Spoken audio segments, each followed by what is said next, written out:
It's Friday night. It's live improv from Toronto, my hometown, with a wonderful cast. I'm just thrilled to have everybody. I want to say hello. I'm going to say hello at the beginning. I'm going to say goodbye when we're done. Say hello to Mike and Morgan and Margaret and Heidi and Kellee and EJ and Jill. It's Kellee and Jill's first show. Yay! Yay! Thrilled to have you, and we're going to do long form now in the form of something called That Makes Me Think Of. It goes back and forth. It's like a montage, but with monologues in between. So what I'm going to do is get everybody to take off their cameras, including EJ, and I'll invite you in just a second, but keep your microphones on, because I'm about to ask you the following question. I think that in society today, we sometimes forget the difference between happiness and fulfillment. I'd like to hear something that makes you feel fulfilled. Ice cream. Ice cream. EJ, would you please come back on? And would you be so kind as to deliver us a monologue on the topic of ice cream? Ice cream.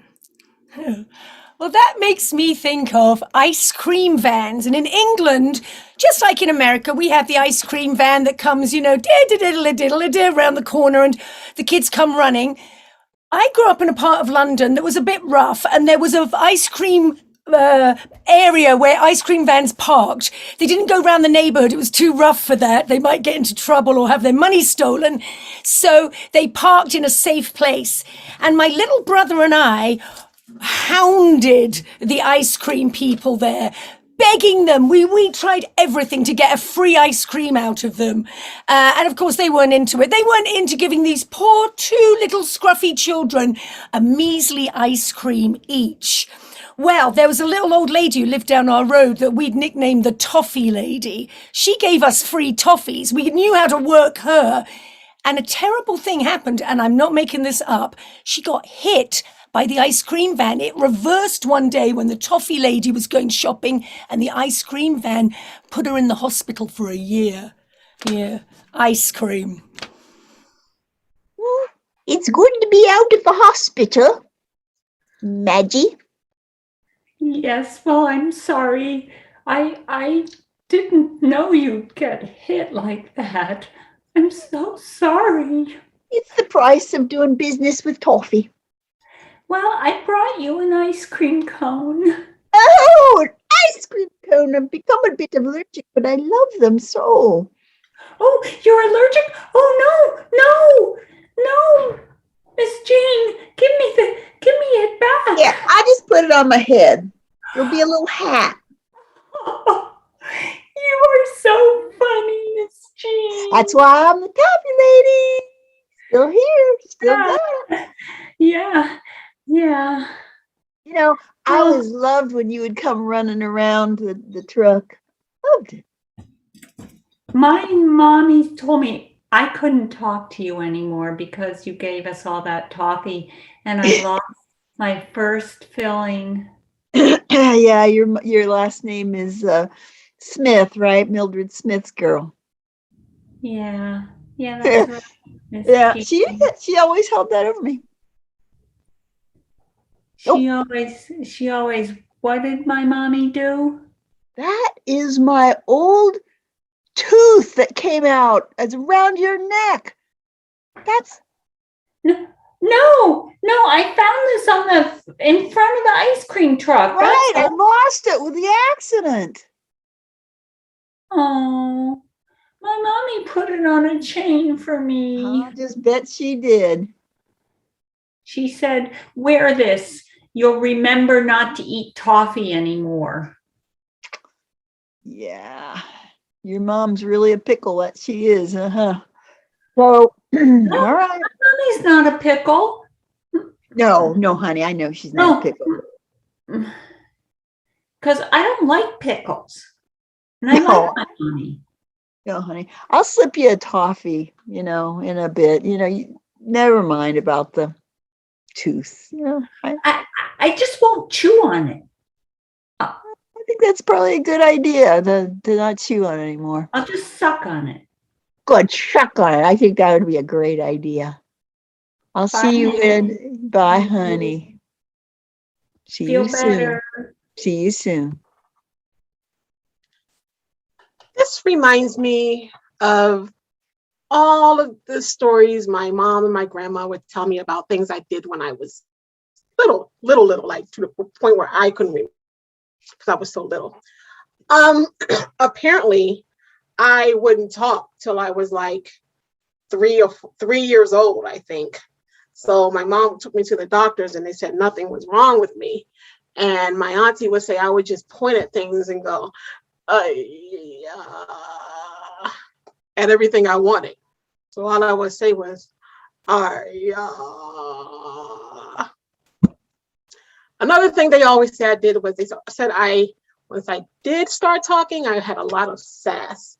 So again, I was about 3 years old and my uncle was pushing me in this wagon, going really slow. And I looked up at him when he was done and said, "Now you know you can do better than that, don't you?" Like the sass. Merlin, what are we going to do about our granddaughter? Well, She's so sassy. Edith, I think we need to find some chores for her. I mean, what always calms me down, Edith, is folding laundry. Right? Hmm. Know that, Edith. Yeah, we could teach her to fold laundry. We could teach her to wash the dishes. Oh, that's good, Edith. That's a good one. We could get one of those little ladders so she could step up to the sink and get her a little soap, little tiny little sponge. Yeah. It's never too soon to start. 3 years old is not too soon. She needs to learn to be useful. Well, Edith, that's what I've always admired about you. That's why I married you, because you were useful. You always found something to do around the house. You're an amazing fix-it person. Absolutely. The devil is in idle hands. That's what my mother always used to say. Your mother was right. The devil is waiting to snatch us away. And that's why I'm doing this laundry right now, Edith. I've trained you well, Merlin. Yeah. And our daughter will be thankful when we send her child back to her. Her child will be like so useful. Folding laundry, washing dishes, scrubbing floors. Right. That's what we're known for. Our family, the Murphys were known for being productive. We never sit down and rest. Never. We're always working. Always. I will work till I drop. Yeah. Well, Edith, maybe we could have those that casserole while we're doing our chores here. We could eat and work at the same time. No, Merlin. I'm wondering, are we wasting our lives this way?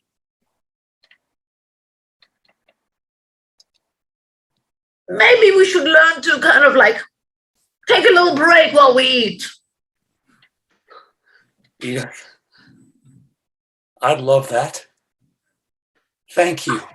I would too, Merlin. Okay. And we'll tell our granddaughter that too. Okay, let's do that.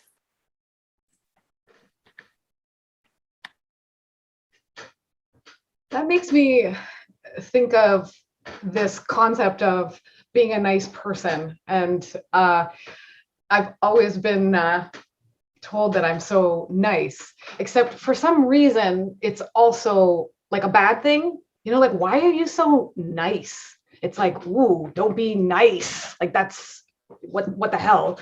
But also, you know, it's like being nice is like a weakness, you know? And like, you know, I used to try to, like, in customer service, like, be enthusiastic and nice and happy. And sometimes I would get people that would say like, what are you so happy about?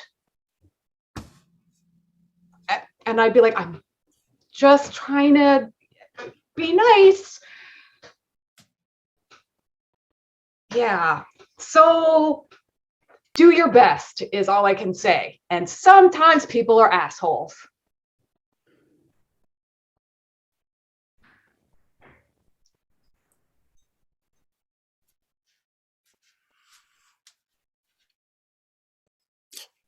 Well, Mrs. Flanagan, I really can't imagine what you find to be so happy about. I mean, really, your life's a ruin.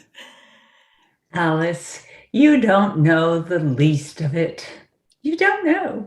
Oh, do You're tell. so young. Wait till you're my age. You will find that life is not all fun and games. You don't know. You just don't know. Well, I'm sure I've had my share of bad luck. I mean, really, I find it rather hard to find a good maid these days. That's not easy. But I keep smiling. Alice, not everybody has a maid.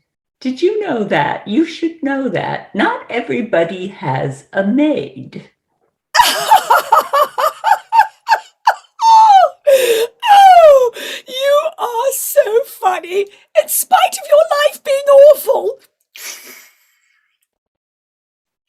And you say my life is awful, and yet you're divorced, and your husband left you with the children that are your children. They're not very nice children. You do know that, don't you? They ring my doorbell all the time. They're always ringing my doorbell and running away. That's simply because I have taught them the etiquette of being nice and neighbourly, saying hello, checking in on one's fellow inhabitants. That's the nice thing to do, isn't it? They don't wait for me to see if I'm there. They run away, but I see them and I throw my eggs at them. That's why they come home with egg all over them. That's lovely. I love the fact that you're helping them with their aerobic activity. Get the heart pounding every day. That's what I say. Actually, they're helping me with my arm. I'm a much better thrower of anything now. Oh, that's nice. I was saying to one of my maids earlier that, yes, you have quite the bulging bicep, rather a manly arm, I was saying. Yes, I've worked on it. I've worked on it because when I get my hands on those kids' necks, oh, you won't have children anymore. Just have them come to my house on Halloween. Charming. Oh God, they say life is fun and games or not fun and games.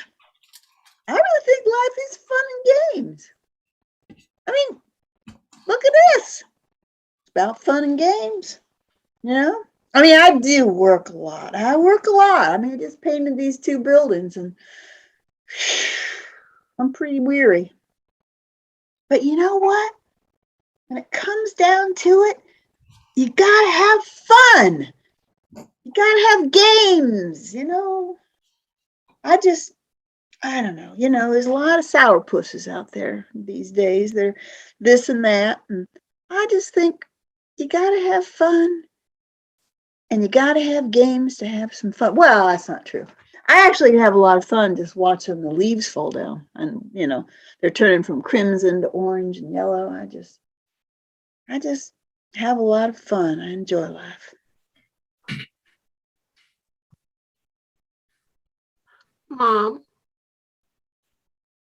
Mom, Yes, sweetie. are you done working yet? Because you said you would take me to the mall. Oh, honey, I'm so sorry. I've got a whole bunch of paperwork I need to finish. It'll be here when you get back, Mom. Can we just go? You know what, honey? Give me an hour. Give me an hour to finish the paperwork. It's a really important client. The mall closes in an hour, Mom. You said this 2 hours ago. You said you would keep your word this time, Mom. Oh, honey, you're right. You are so right. I'm going to put this, you're right. What's more important? Yes. Or my well-paying clients. I hope it's me. Of course it's you. Yeah, of course it's you, honey. I just have to get this email out to Mr. Smith. The email can wait, Mom. No, it can't. The email can wait, Mom. Oh, okay. The email can wait, Mom. Okay, you're right, honey. You're right. I just told him it would have to wait till tomorrow. That's what I told him. Telling him that it has to wait till tomorrow. It's still an email, Mom. Just walk away. Yeah, okay. We're walking away, honey. Walking away, closing the computer. I don't care what Mr. Smith has to say. We're going to the mall. Come. Finally. Oh, hang on. 1 second, sweetie. 1 second. 1 second. I just remembered something. Mom, you are going to regret this one day. You wait and you see. You're going to blink and I'm going to be gone. And you're going to be alone. Honey, that's why Dad is gone. I'm doing this for you. I'm doing this. Dad's gone, and next is going to be me. You know what? You're so right. That's it.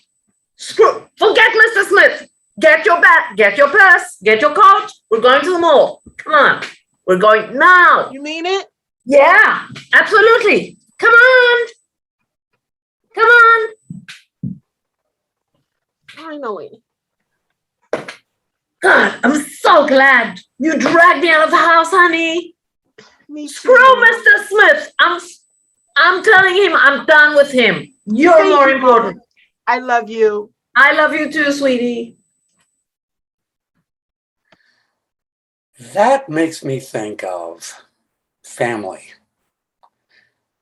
And there is nothing more important than family. You know, my mom and dad always said that to me. But I look back at my life and all the time that I spent, doing the next thing. What's gonna get me noticed? What's gonna make me feel better? What thing at work can I do that will make me more money, that will get me attention, that will make me feel good about myself? And you know what? I missed out. I missed out on dinners. I missed out on families. I missed out on, just going out for movies, travel plans, right? Vacations. Not going to do that anymore. Not doing it anymore. It's a new day.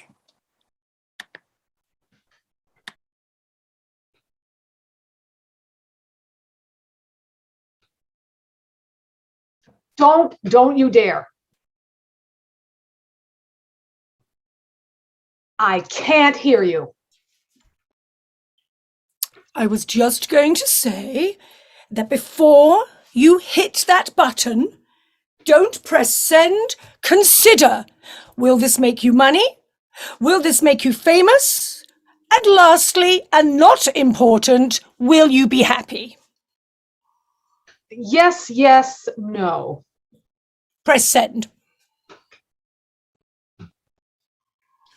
It's like trying to find a needle in a haystack. I just keep putting myself out there, I know.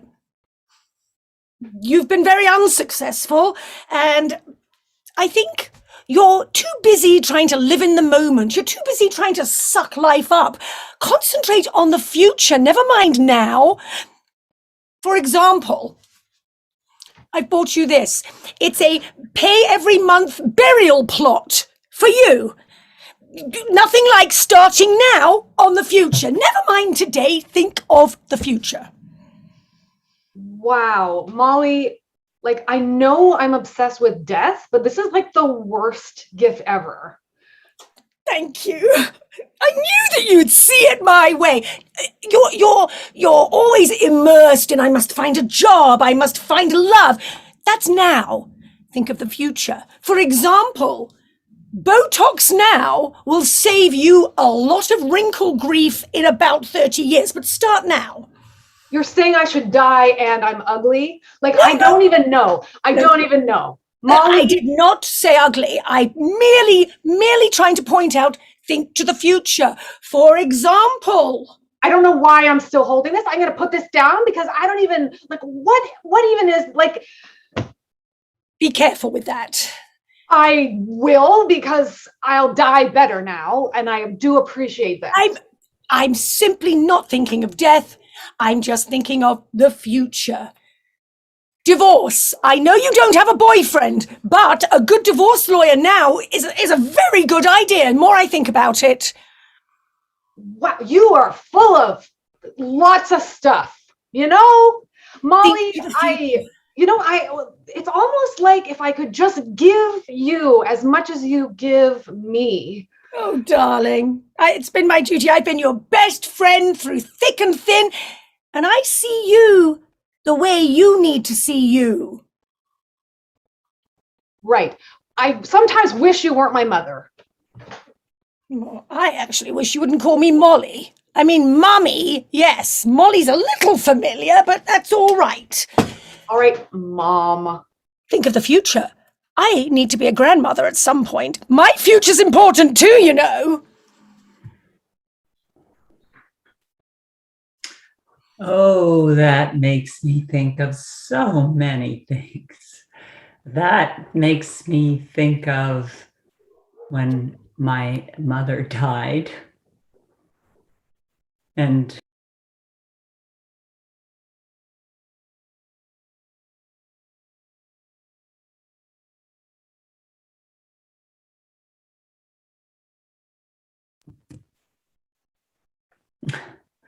again, that makes me think of, oh, so many things. It makes me think of burial plots. In the future, will there be any? I mean, really, we're taking up all the earth with all these houses and buildings, and perhaps we won't be buried. I don't want to be buried. I want to be cremated so I don't take up so much space. But oh, the smoke of cremation. Is that a good thing? Makes me wonder. I don't know any other answers. But the future is unknown. So live in the present. Well, fancy seeing you here. I hear that you are trying to make decisions about your future burial plans. Well, here at Burial Pods, I got all the solutions for you. You want to hear about it? I like it. I think this job will suit you. I think that Honey Sue, that you can be a good salesman here. Well, that's my plan. My first job right here today is to sell you a burial pod. Now, what happens is we don't put you in a casket and we don't put you in a burner. What we do is we put you in a pod, and we put that pod in the ground with some dirt, and you grow up into a tree. Honey dear, I helped pay for college for you. And I think that's going to be plenty. That's going to be my contribution to the future. And that, the whole pod thing, I'm not quite ready to die yet, but I love you and I support you in having this job and this sales. I think you're doing great with it. I almost want to buy it. Well, that's just it. Who's ever ready to die? You don't wait till you're ready. You just do it. So, you don't have to be ready. We could try it out right now, Mama. You are so persistent. You're like your old mom. I love it. God, I was a good sales rep. Yeah, I take after you. So you ready? Oh boy, look at you just driving it in, driving it in, driving it in. Well, Mama, I don't see mean, what you're doing. I gotta see if it works, right? And who's my number one supporter? Who's my number one fan? You are, Mama. So let's do this. Yeah. In all ways except financial now, because I'm a little over the hill and no longer selling things. So, honey, you can stay in the basement though. You can have your room in the basement. That's my contribution until you make enough money to get out. Mama, I need that pod. I need to demonstrate that it works. Yeah. You got a decision to make here, Mama, or I'm gonna have to make it for you. You are persistent. So in the basement will be fine until you make your first sale. And then I'd like you to move on. Mama, you're not listening very well. Love you, honey. Not listening very well. Don't make me pull out old Betsy, Mama. You want me to pull out old Betsy? Oh, yeah. Pull out old Betsy. Haven't used that in quite a while. You find it up in the attic, I'll bet. Let's go up and get its twin, old Earl. Let's go and get old Earl and old Betsy together.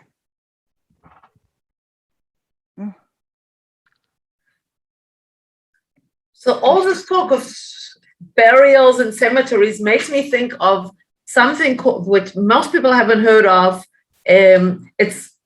There's a marble cemetery in New York City, right in the heart of New York, which is no longer used. And it was used in the 1830s or something like that.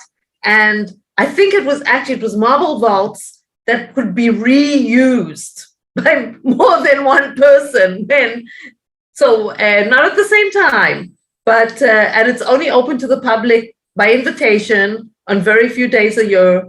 And I was able to get to look at it because there was something called Open House New York, where people were invited to these places where you couldn't usually see, and you could get in for free. And there are all kinds of these amazing places, like little forgotten corners that nobody knows about. Something like the Marble Cemetery that even native New Yorkers don't know about.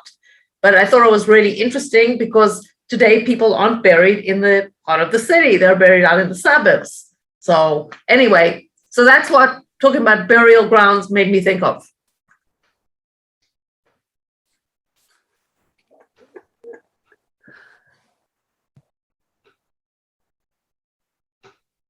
I love that they put a big canopy over here. We can barbecue. We can barbecue right out here in the middle of the park. Yes, and I think also, like, I'm baking a cake because it's a party. So, can't you just I guess that wouldn't actually work. Never mind. You can't put a cake in a barbecue.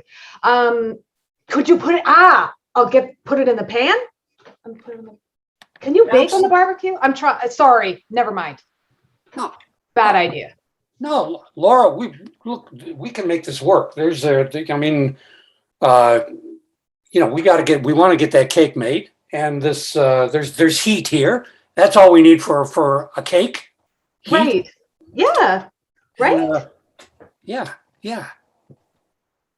But I mean, it's just something that I'm obsessed with, right? Because I want to change direction, try to do baking, decorative stuff. It's just the beginning, barbecue cakes, and then the world of gourmet cooking. I love barbecue cakes. No one's come up with that. And what better place than right here in the center of New York to do barbecue cakes? I think you're onto something there, Mom. And what's super great is you can get the crisp on the outside, like with the fire. I think this is right, Laura. We could just like a really nice steak, a black and blue cake, black and blue, seared on the outside, moist on the inside. Laura, you are so New York. Well, okay, so Cliff, I've been meaning to ask you. So. But we share a place, right? So what if I, move all of my baking stuff into the spare room? Yeah. And I can clear I can knock down walls. I can do whatever we need to do. And We'll then I'll make just it- put all my baking stuff in the kitchen, and then I can put like and you know what? I can get the industrial mixers and put it in the other. Yeah. We can put the industrial mixer right next to the kitchen. And we can even the hallway. There's room in the hallway. We could add a big freezer. You are the best. Like, I like you just jump right on the bandwagon, All right, it's we're in the most magical place in the world, but you got to have something. You got to have something really exciting, and you've come Barbecue up with cakes. barbecue That's it. cakes. Barbecue cakes. That's it. You're a good guy. Love you. Love you. And I love all of you. Hey, if anybody's ever barbecued a cake, please put the details in the comments below. Let's bring the whole cast back. Woo! Well done. Really well done. Where's everybody? All right. Hey, terrific cast. And I want to thank them again. I want to thank Morgan and Mike and Margaret and Heidi and EJ and our two newbies, Jill and Kellee. Thank you. Yay, you did great. First time, certainly not the last. And but most important of all, we want to thank you for watching live improv on a Friday night, all the way from Toronto. Hey, I'm your host. I'm Scotty Watson. So Thanks, Scotty. I'm very happy to have you. And hey, we're going to see you next week for Friday Night Live Improv back in New York. So see you then. Bye-bye, everybody.